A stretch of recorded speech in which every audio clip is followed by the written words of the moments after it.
की आत्मा अलग है, मनुष्य की आत्मा अलग है। जैसे कि बीज, सबने सुना है नाम बीज। अब किसका बीज? कोई आम का बीज, कोई चीकू का बीज, कोई सब्जी वाले का बीज, कोई किसका बीज। नाम बीज है लेकिन सबकी क्वालिटी में फर्क, सबके अंदर अंतर है। अब ऐसे नहीं आपने आम का बीज लगाया तो निकल आया उसका आम के जगह केले का पेड़ निकल के आ गए, हो सकता है? आम ही निकलेगा। तो जो आत्मा है ये भी सबकी वेराइटी आत्मा है। अच्छा, क्या अंतर है आत्माओं के अंदर? किसी आत्मा के अंदर तीनों शक्ति है, 7 गुण है, 8 शक्तियां हैं। ये 8 शक्ति जो मैंने अभी थोड़ी देर पहले बताया, 7 गुण बताया, 3 शक्ति है मन, बुद्धि और संस्कार। ये मनुष्य आत्मा के अंदर, सबके अंदर है 3 शक्ति, 7 गुण और 8 शक्तियां। और जीव जंतु प्रकृति के हर अनेक जानवर जीव जंतु है, सबके अंदर अलग अलग। किसी में मन बिल्कुल भी नहीं मिलेगा, किसी में बुद्धि बहुत तेज है तो किसी में बुद्धि बिल्कुल भी नहीं है। जैसे बिच्छू आप पाल रहे हो, आप प्यार से उसको दूध पिलाओ, कुछ खिलाओ, क्या वो आपको डंक नहीं मारेगा? वो उसका धर्म है डंक मारना। उसके अंदर इतनी बुद्धि नहीं कि मेरा मालिक है मैं इसको डसूं नहीं। हर जीव के अंदर अलग अलग क्वालिटी भरी हुई। कोई कोई जानवर इतना तेज दिमाग वाला है जितना दिमाग इंसान के अंदर भी नहीं। कुत्ता है, आज पुलिस वाले भी रखते हैं उसको, कोई चीज को सुंघाना होता है तो उसको लेकर जाते हैं। अब ये क्वालिटी जानवर में, उस जानवर में ही है, कुछ क्वालिटी कुछ जानवर में है, सब में अंतर है। लेकिन हम कहते हैं ना कर्मों की सजा तो जरूर मिलती है। हाँ मिलती जरूर है, लेकिन योनि नहीं बदलती, इंसान की योनि में मिलती है और अलग अलग जानवर की तरह मिलती है। जानवर नहीं बनते लेकिन जानवर जैसे मिलती है। आज इंसान बहुत ज्यादा दुख में होता है तो कहता है भगवान इससे अच्छा तो जानवर ही बना देता। जानवर नहीं बना लेकिन जानवर जैसे जी रहा है, फुटपाथ पर कुत्ते की तरह घूम रहा है लेकिन वो कुत्ता नहीं बना।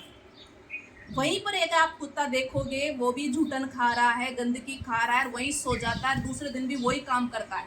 एक इंसान भी आप वहां देख लोगे वो भी बेचारा वही काम कर रहा है। अब उस इंसान और जानवर में इतना फर्क है, बस वो एक इंसान की योनि और एक जानवर की योनि, लेकिन कर्म दोनों के सेम है। तो कर्म की सजा जानवर जैसी मिलती है लेकिन जानवर के घर में जाकर जन्म नहीं होता है।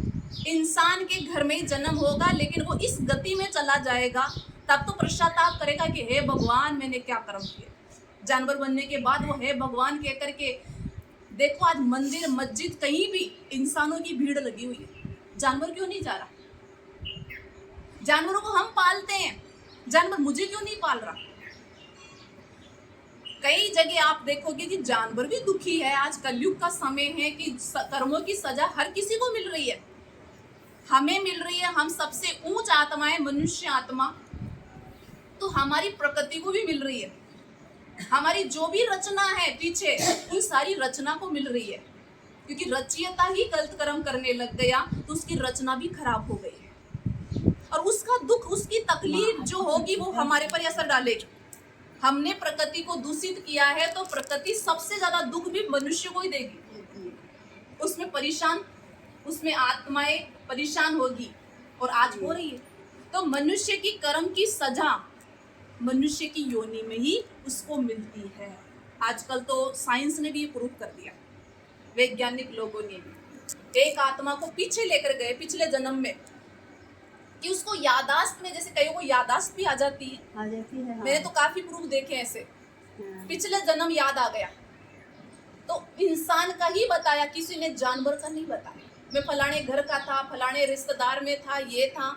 आज वो साइंस में जब पीछे लेकर गए तो बहुत जन्मों में पीछे लेकर गए कि 1 नहीं 2 नहीं, काफी जन्मों के पीछे। एक औरत के पीछे पीठ में दर्द होता था और वो बहुत समय से परेशान थी।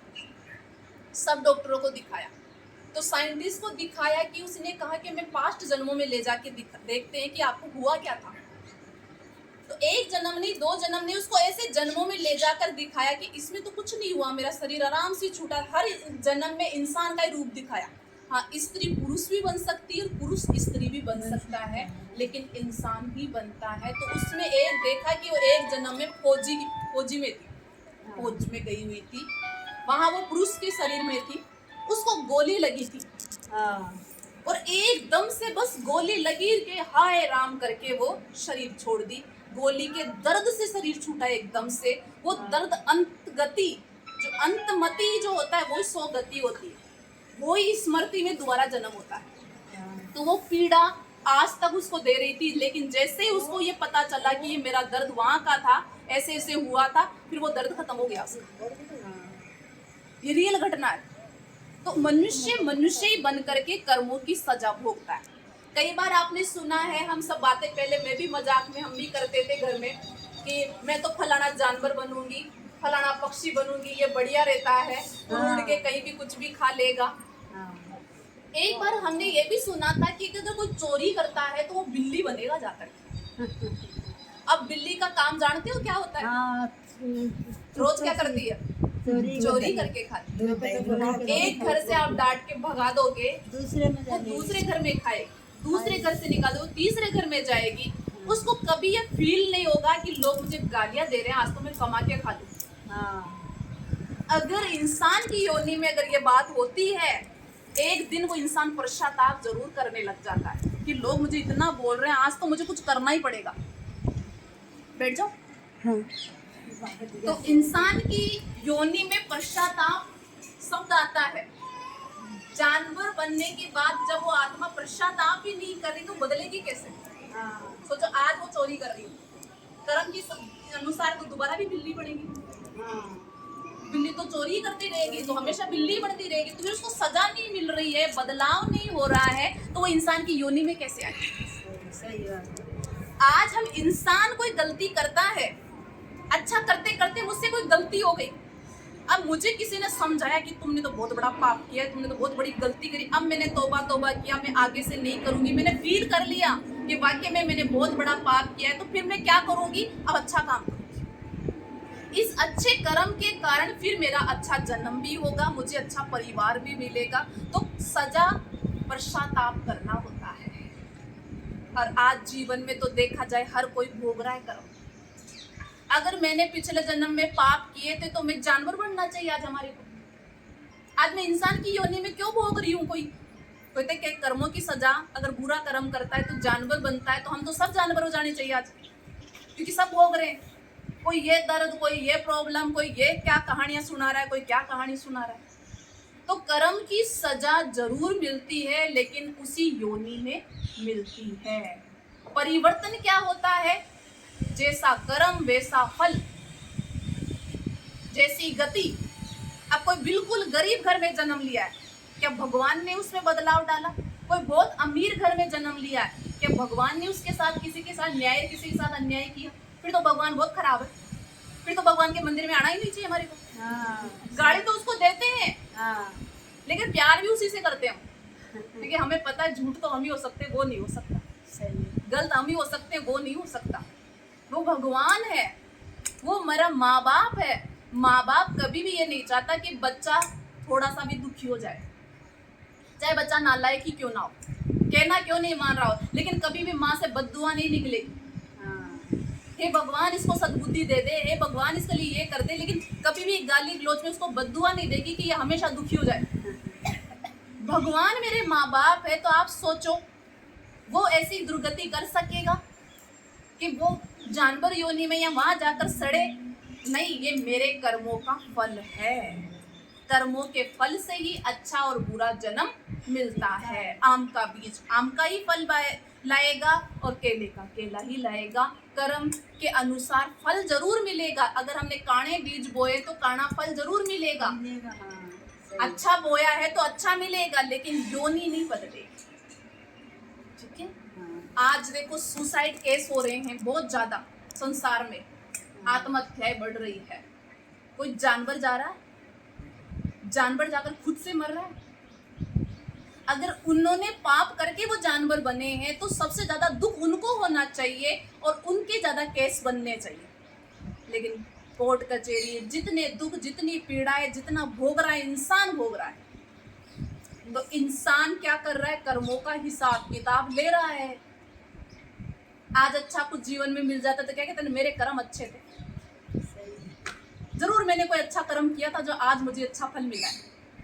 आज बुरा हो जाता है तो कहते मेरे कर्म पता नहीं क्या थे, हाथ लगाते हैं ना कर्मों पर, तो कर्मों का फल अनुसार हमारे को जन्म मिलता है, बाकी योनि नहीं बदलती। इसमें दिखाया 84 जन्म। 84 लख मतलब होता है लाख भी, और लख मतलब होता है देखो, सिंधी शब्द है। 84 लख माना 84 जन्मों को देखो, तुम पहले क्या थे और आज क्या बन गए। ये भगवान ने कहा 84 लख। हमने सोचा 84 लाख योनियों में हम जाएंगे, हम कीड़ा मकोड़ा पता नहीं क्या क्या बनेंगे, और लास्ट में एक दुर्लभ जन्म मनुष्य को होगा। लेकिन अगर दुर्लभ होता आज मेरा मनुष्य का जन्म, तो मेरे जीवन में बिल्कुल भी पीड़ा नहीं होनी चाहिए। 84 लाख योनियां भोगने के बाद, कीड़ा मकोड़ा बनने के बाद एक इंसान योनि मिली, फिर भगवान ने मुझे जीवन में दुख क्यों दिया? सोचने की बात। तो 84 जन्मों में इंसान ही थे, लेकिन एक जन्म में समझ मिलती है। भगवान एक जन्म में आके समझाता है, वो जन्म अमूल्य होता है, हीरे तुल्य होता है, कोटों में कोई होता है। कहते भगवान को पहचानने वाला कोटों में कोई और कोई में भी कोई होता है। तो वो जन्म ये है हमारा आखिरी जन्म, 84वां। अभी अंतिम समय चल रहा है, कलयुग का एंड चल रहा है। इस कलयुग के एंड को और सतयुग के आदि के बीच के समय को कहते हैं संगम युग, जिसके दिन आज हम मना रहे हैं। संगम युग के दिन श्रावण मास मनाते हैं ना, भक्ति पूजा पाठ करते हैं। तो ये एक जन्म में अगर पूरा पुण्य में लगा दो तो हमारे 84 जन्म बहुत सफल है, सुखी है। लास्ट का जो बीज बोते हैं ना, उस अनुसार हमारे 84 जन्मों के ऊपर असर पड़ता है। लास्ट जन्म में परमात्मा हमें मिलता है संगम युग पर, तब कलयुग से सतयुग आता है, बीच में संगम आता है। तो कलयुग में क्या दिखाया, फिर सतयुग में 84 जन्मों के पहले पहले जन्म होंगे 8।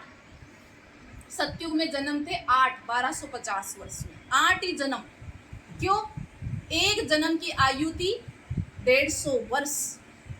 अकाल मृत्यु नहीं थी वहां पर। आज से थोड़ा आगे चले जाओ, अपने दादा परदादा, उनसे पूछो कितने जीते थे। कोई ऐसी ऐसी बीमारियां थी जो आज है, ऐसे ऐसे दुख थे जो आज है। आप सोचो उससे और आगे जाओ, और आगे तो देवताओं का राज्य, तो फिर कैसे थे? इसलिए देवताओं के लिए कहते वो अमर थे।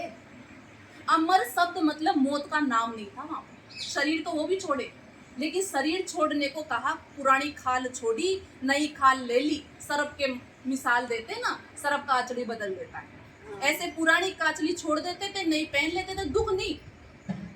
और इस जमाने में साक्षात्कार और होता था कि मैं फलाने घर में जा रही हूँ।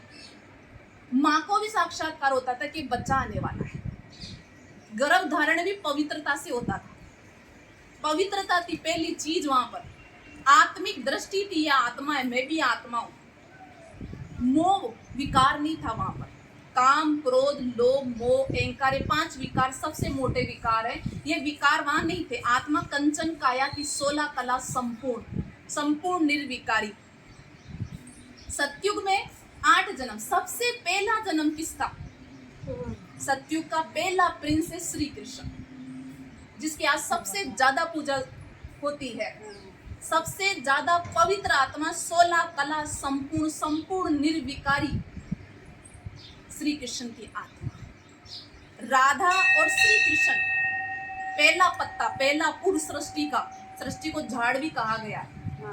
भगवान बीज है, लेकिन उसमें से जो पहले पत्ते निकलते हैं, जैसे 2 पत्ते जुड़वा निकलते हैं ना, तो राधा कृष्ण का जन्म पहले पत्ते। इसलिए कृष्ण जी को दिखाते हैं कि पीपल के पत्ते पर तैरता हुआ, अंगूठा चूसता हुआ, जब महाप्रलय हो गई, विनाश हुआ, तो वो पीपल के पत्ते पर तैरता हुआ है। अब रियल में ऐसे नहीं आया। अब सोचो, पीपल के पत्ते पर बच्चा टिक सकता है सागर में? नहीं। तो इसके पीछे क्या भाव है? भाव को समझना है कि जब संसार परिवर्तन हो जाएगा, जैसे सतयुग की नई दुनिया आएगी, तो पहली आत्मा माना पहला पत्ता श्री कृष्ण का जन्म होगा। जैसे ही जन्म हुआ, नई दुनिया माना जैसे लाइट ही लाइट आ गई, रोशनी हो गई, तो रोशनी हो गई, ताले टूट गए। किसके ताले? कलयुग के। तो कहानी हमें कुछ शिक्षा देती है, लेकिन हमने कहानी को कहानी की तरह देखा। कहानी सुनी ना, महाभारत में भी हमने पूरी कहानी समझी, लेकिन हमने कहानी को कहानी समझी, लेकिन उसका भाव नहीं समझा। अब परमात्मा में भाव समझा रहा है। फिर राधा कृष्ण ही बड़े होकर इनका नाम बदलता है। हमने कभी भी नहीं सुना कि राधा कृष्ण का बुढ़ापा कौन सा होता है। इनका बचपन होता है राधा कृष्ण, इनके बड़ा रूप होता है लक्ष्मी और नारायण। लक्ष्मी नारायण ही राधा कृष्ण होते हैं बचपन में। एक ही आत्मा है ये। स्वयंवर के बाद पहले नाम बदलता था, शादी स्वयंवर, सत्युग में स्वयंवर नाम बोलते हैं, और शादी के बाद में नाम बदली होते थे। आजकल भी होते हैं कहीं कहीं पर, लेकिन स्त्री का बदलते, पुरुष का नहीं बदलते, लेकिन पहले दोनों का बदलता बचपन का नाम। और अब राजगद्दी पर बैठ गए तो सत्युग में 8 गद्दियां चलेगी लक्ष्मी नारायण के नाम से। बड़ों की राजगद्दी गाई जाएगी, छोटे की नहीं गाई जाएगी। लेकिन जन्म से ही ताज है मस्तक पर, तो जरूर पिछले जन्म का फल है। बचपन में तो कोई ऐसा काम नहीं करेंगे, तो पिछले जन्म में जो कर्म किया उसका फल हमें सत्युग में मिला। 8 गद्दियां चलेगी, इसलिए अष्टमी मनाते हैं। फिर नवा जन्म राम का। त्रेतायुग बाद में आता है, पहले सत्युग आता है। सूर्यवंशी दुनिया, सत्य नारायण की दुनिया, सत्य नारायण लक्ष्मी नारायण। लक्ष्मी नारायण का जो जुड़वा रूप दिखाते हैं वो बताते हैं विष्णु। विष्णु, लक्ष्मी नारायण, राधा कृष्ण, ये एक ही है। विष्णु है कंबाइंड रूप, 4 हाथ दिखाए, 2 हाथ लक्ष्मी के, 2 हाथ नारायण के। स्त्री पुरुष कंबाइंड माना परवर्ती मार्ग, परिवार। भगवान परिवार को नया जीवन देने आया है कि नारी ऐसी करनी करे जो लक्ष्मी बने, और नर ऐसी करनी करे जो नारायण बने। आज क्या कर रहे हैं हम?